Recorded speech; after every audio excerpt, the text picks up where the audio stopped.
so I painted a bag a while back, some Molly bag. There's an old video, maybe 10 or 15 videos back, where I had this desert digital print fill line tactical bag, and I painted it. I wanted it to be OD green. I bought a can from Walmart, and apparently it was the flat black, but it had an OD cap on it because some goober was messing with it. I thought in the video it would lighten up, and I kind of kept looking at it if you look at the old video, and it ended up just being flat black. And it was left like that. I used it for a while, but I never really did an update on it, but I had repainted it recently and have been using that for my Ruck bag. So I'm just going to give sort of an update on that. A guy asked in one of the last videos about an update on the paint job, and I think it's turned out pretty good. And I think using paint isn't a bad deal to change the color of your gear, but you definitely want to cure that, because like you don't want that paint to be tacky or any of that. And I know a lot of people are like, oh, my gear, I painted it and it's still tacky. You probably didn't take it out in the wind or the sun, or expose it to any elements, is why it's still tacky. If you don't want it to be tacky, get it out and use it, and that's the case with this one. So I'm just going to show the update on the paint job on this, and I don't want to just do just the paint. Since I'm using it for my Ruck bag, I'm going to just go over the contents, because it's sort of like a little grab and go truck bag, just in case I need a little something between here and work, and I live 5 miles from work. So it's not got all your essentials in it, but I've just put stuff in it for weight. And a lot of times I'll put the canteens and stuff in something else if I'm going out on a little trip in the woods or something. That's not my woods Ruck at all, but it is my walk around town, get exercise Ruck. So I'll show you the contents of that. And it's roughly 30 pounds. So I'll show you the paint job. Okay, so what we're looking at here, obviously underneath is the black, and you can still see the kind of desert digital. It's never gonna be sexy. But it ended up mostly black. And then I had recently taken a can of tan, and it's just that Rust-Oleum camo flat colors that I'm using on it. And I just basically laid this net over it and held it down as I sprayed in different spots. And it's essentially, it just looks dirty. It looks like a black bag that's super dirty. But I was thinking, if nothing else, if I can get a tan color to it, because I like either straight tan, but that freaking digital is just freaking ugly. It really is. So it's kind of got a little bit of a texture to it with the netting, and it's holding up pretty good. I've sweat all over this on the inside, and it's not coming off. That Rust-Oleum stuff you get at Walmart for $5 a can, it's staying pretty good. Find you something to give you a little texture. This is a fishing net I got at Panama City Beach at like a little shop. And because we went on vacation to Florida this year.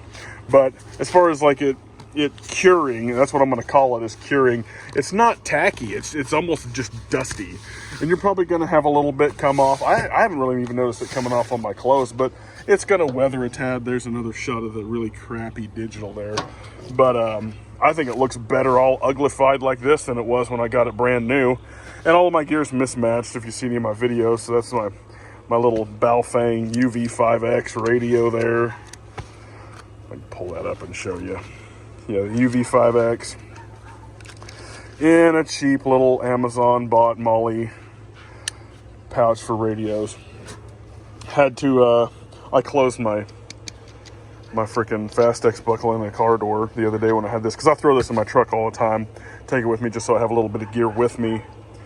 And yeah, so I had to fix that, so I got my sternum strap fixed.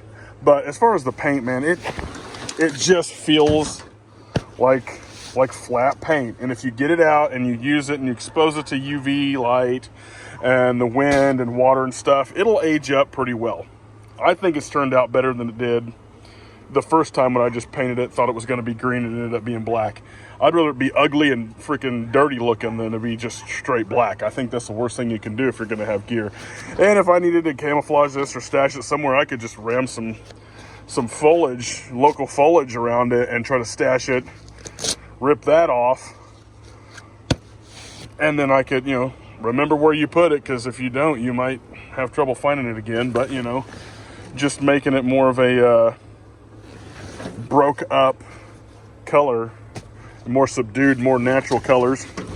So I'm going to set this camera up and I'll go through the contents in it. And it's granted a roughly 30-pound bag with all the junk in it, including the water. So let me set up the camera and we'll get to the contents of this and show you what I'm using for weight in this thing right now. All right, so we'll get down to contents on this.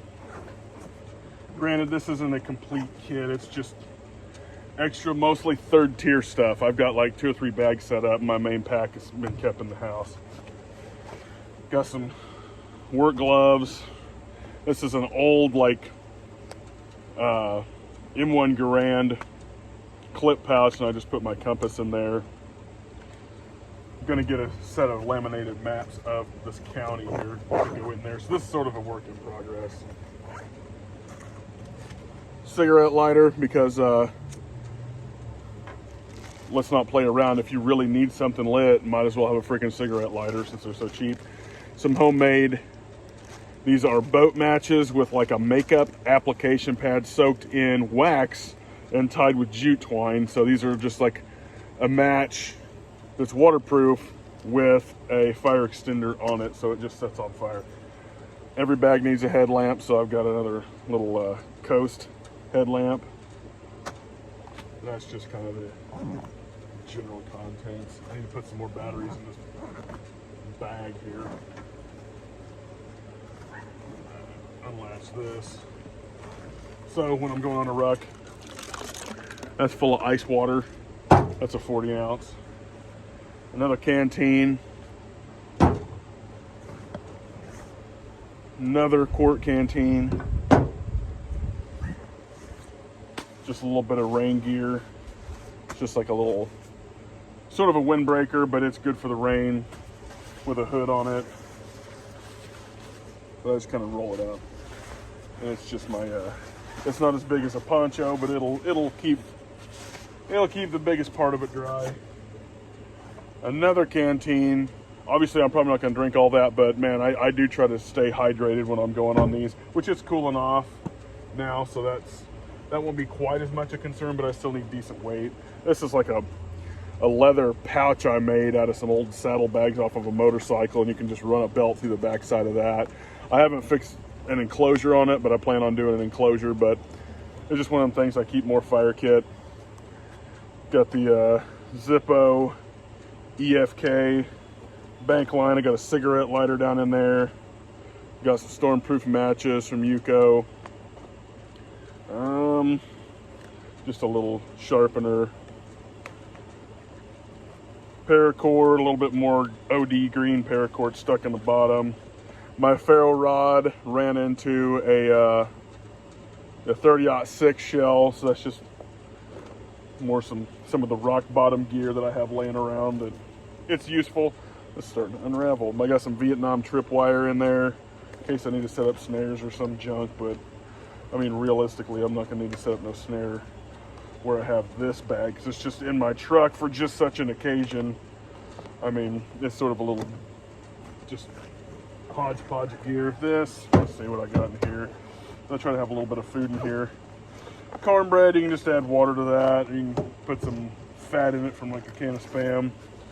Got my Stanley little adventure cook set, and I replaced that with a heavy duty key ring, so if I have this sitting on a fire, it's not going to melt anything off of it, and I can just run a stick through to pick it up. Got some oatmeal in there.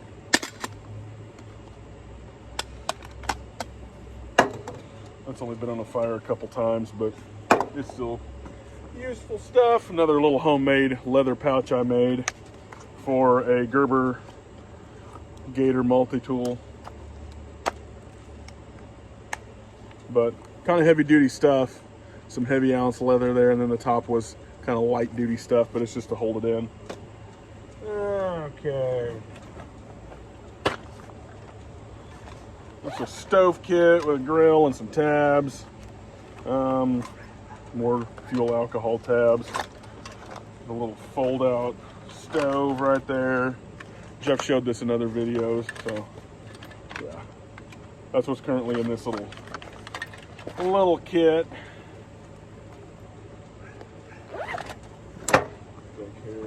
And this is a Vietnam era waterproof dry bag. that I use just to have a little extra clothes in it. And I've just got a pair of synthetic pants that are kind of, they'll keep the moisture off of you, and they dry quick if they get wet. A thermal, socks, a couple extra pair of underwear in there, and this is sort of for more, I'll have to put something for cold weather, but this is a Mountaineer, like Vietnam era bivy, canvas bivy for a sleep system. But for my thinking, I'll just be having like a hoodie on or something, build a good fire, and use these to take like leaves or whatever and build a kind of a mattress up off the ground, just a barrier so I'm not conducting if I was on the cold. It's not waterproof or anything, so I need to put a like a tarp in there. So if I had to get into that, I could also stake down a tarp over it where I'm up off the ground, and it'd mostly keep me dry. So I do need to add a tarp to this kit. But it's just a little bit of crap I've thrown together, mostly for the weight in the bag. But let me see what else I got in here. A little bit more food, just carbs to, you know, get your body burning if it's a cold night. Yeah, I need to add a little bit more cold weather gear, maybe a hoodie or just some other stuff. A tarp and a hoodie. Got a little bit of rain gear. Got some changes of socks and junk. Just a basic little kit there. And that's all the contents I have in this bag. Obviously, got a beanie in there too. I need to grab a shamag or a scarf of some kind. I got some possum wool, like Norwegian possum wool scarves. I need to throw a little bit more winter stuff in this thing, but it really wasn't designed to just be a winter kit bag, because I already have one set up.